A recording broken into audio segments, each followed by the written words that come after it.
Hello, welcome. I'm Dr. Paul Dyer. Welcome to Mental Health Monday.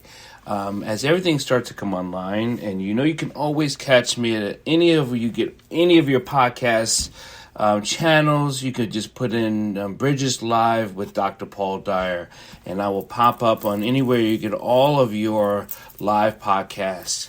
Those of you that are listening. Those of you who are watching, you can always get me on any of my social media, my YouTube channel, Facebook, and Twitter. And then sometimes there's some highlights that goes on my Instagram page. Anyway, let's get right into Mental Health Mondays. This is a new year, and it just seems to be going on quicker and quicker. And I want to talk, there's a lot of things I've always want to talk about to make sure that we focus on what mental health is. Mental health is an uneasiness of the understanding of your emotions and your feelings. It's an uneasiness, misunderstanding of your emotions and your feelings. Mental health comes in many forms and fashions. It can come in a chemical sense. It could come in an emotional sense. But it does come into what you call a physical and mental. It will always happen physically of the body and mentally of the brain. Now, there are all kinds of outliners to reason why people have what you call mental health issues and what could help them with mental health issues. And I do feverishly agree with everyone needs to get their mental health checked out because it does affect your living. The reason why it affects your living is because we don't understand from a lot of our historical issues as people, as a race of black people, as men, as a nation of people, what we've been put into conditions for us to survive in. Those are very key words, conditions and survival. Living takes all hemispheres of the brain, the left, the right, the front, the rear, in all aspects. I've gotten into different neuroanatomy and understanding what parts of the brain and how it affects the what and the what. But what I want to say is your emotions, your feelings, your actions, the outcomes has come from a state of conditioned, either socially, environmental, or just things that you were taught. Treating anyone in any hostile act is unhealthy mentally. Means you have a mental health issue. If you get angry in any form, doesn't matter if it's a little bit, just a little bit upset, sort of, whatever it is, it's a mental health issue, and you definitely need to talk to someone to get that figured out. Living whole has no anger in it. Living has no anger. Survival modes, there's some anger and resentment and frustration. I'll say that again. When you're living, when you're in the frontal part of your brain, when you are actually using cognitive coherence, when you are resonating at a balanced frequency, there is no anger. Dr. Paul, what about when things don't turn out right?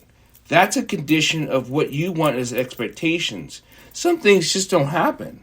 Some things, what you call in the science things, they just fail.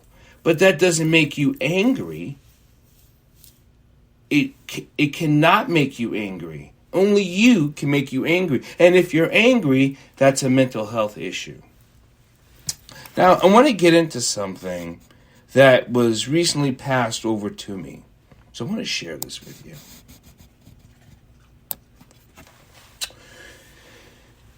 The American Psychological Association put out an apology. The American Psychological Association put out an apology on October 29, 2021. And I'm going to read this to you, but you could find in this article. And if you see this, and those of you on the podcast, the apology to the people of color for the APA's role in promoting, perpetuating, failing to challenge racism, racial discrimination, and human hierarchy in the U.S. The resolution adopted by the APA Council of Representatives on October 29th. The American Psychological Association failed in its role in leading the discipline of psychology was complicit and contributed to systematic inequalities and hurt many through racism, racial discrimination, and degeneration of people of color. This is an apology of their role in psychology, saying of how they led people, without reading the whole article, they led people into thinking and to teaching and promoting racism by what they call as psychological findings. This is very, very important. The reason why is because throughout history, they've said many things about the African American people, about Black America, that has made white America or any other race outside of Black America think and believe that what they thought what blacks were has contributed to racism. These things are very important. Why are they important? Well, things that you were taught can contribute to your outcome. Things that you are taught can contribute to your outcome. Things that you are taught can contribute to your outcome. The only way it does not contribute to your outcome is if you have intention. You create the intention of deconditioning your development. Deconditioning your development from the environment, from social, from conditioning, really from your parents, from your historical act.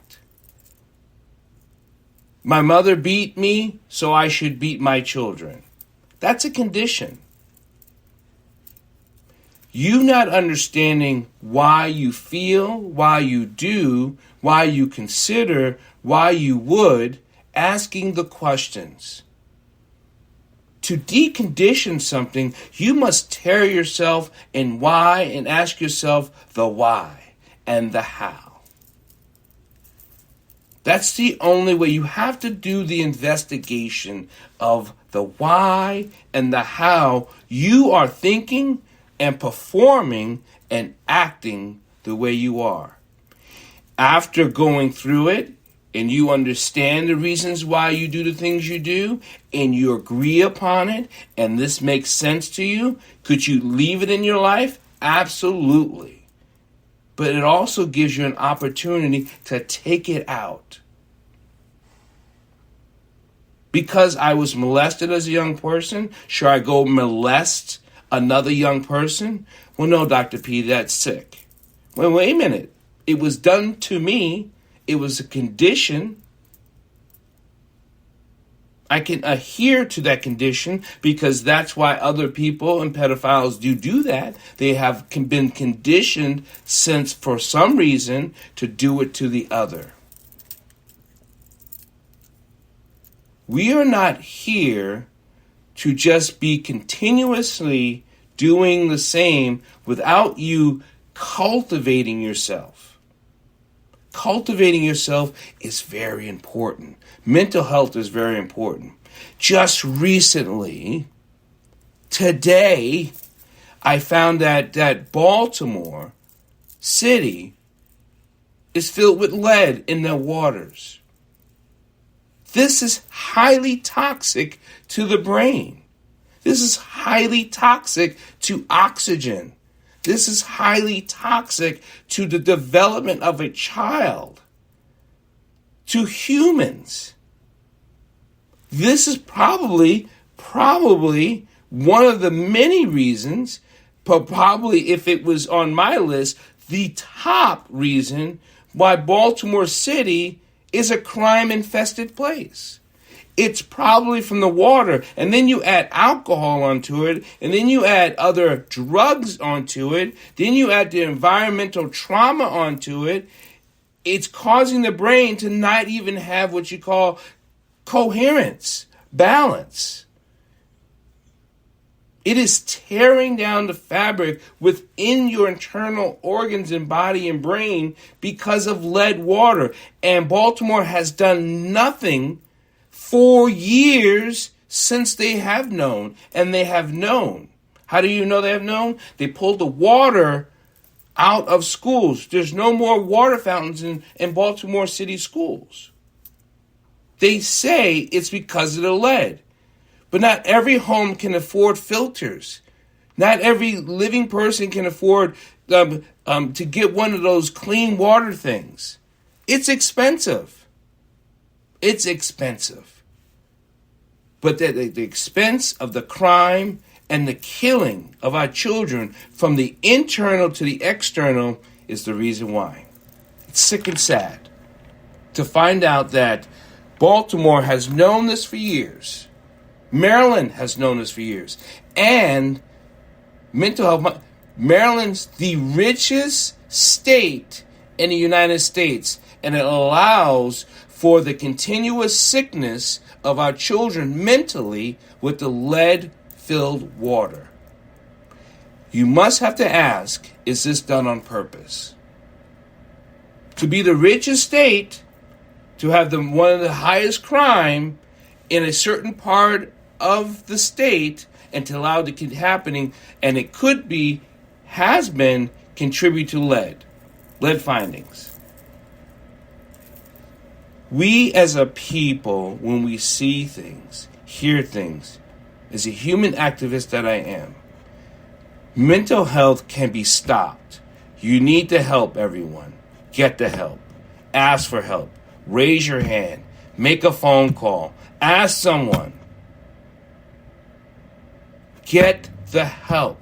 Otherwise, you stay in the condition that you are in right now, and you will never change. You are beautiful, you are loved, and the light comes within. I must tell you, you have the light within you. Geniusness is common. Geniusness is common. And you have the geniusness inside of you to start developing, cultivating yourself to be great. But you gotta ask for help. You got to seek help. You're not alone. Don't think if you're doing this alone. Those of you who are watching on my live broadcast, and those who see this on any of the YouTube channel, this backdrop is my mom. My mom always taught me to seek, to develop, to cultivate. But you must do the seeking. You must do the cultivating. You must be the being you can be without someone conditioning you to be what they need you to be. And this extends through mental health. Mental health is your health. It's hard for us to be a good person, be a good friend, be a good father, be a good citizen if you're suffering from mental health. And how do you know you're suffering? Because you are continuing to you're continuing to stay angry and frustrated. You continue to raise your voice and scream. You continue to go in and out. There's many ways and many help, but first you have to start getting help. I hope this helps. This is Mental Health Mondays with Dr. Paul. Here every Monday, and I will be having some guests on so we can talk about mental health, give you some solutions, and give you some ways. I love you guys. Love all of you. We're part of this planet together. Let's be together. I'm Dr. Paul. If you have any questions, anything at all, reach out to me, and I will be sure happy and helpful to answer it. Thank you so much. God bless. Be kind, be compassionate, and serve humanity. Thank you.